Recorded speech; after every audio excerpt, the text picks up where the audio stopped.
তারই চলে গেল ওই হরিহরি চলে, এখনো যে ফিরে এলো না। কেউ মাথা নেবে গো নগরবাসী। কে মা? কে তুমি? আমি একজন ডোমিনী মা। ডোমিনী? হ্যাঁ তুমি ব্যঞ্জন বিক্রি করছো? অবশ্যই মা। দেখি তোমার ব্যঞ্জনী মা, আমি তো নয়নে দর্শন করতে পারি না মা। মা দাও দেখি দেখি দেখি দেখি। মা আরে এত গুণ, তার কত মূল্য হবে বলছি। 1,00,000 স্বর্ণ মুদ্রা। আমি তাহলে সত্যি তোমায় পরিচিত হলে হয় তুমি কে মা? সত্যি করে বলো। আমি একজন ডোমিনী গো। ডোমিনী? বলি ও ডোমানি,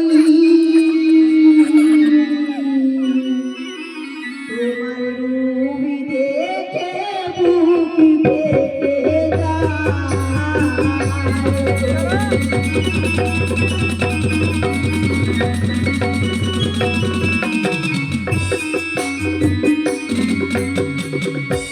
বলি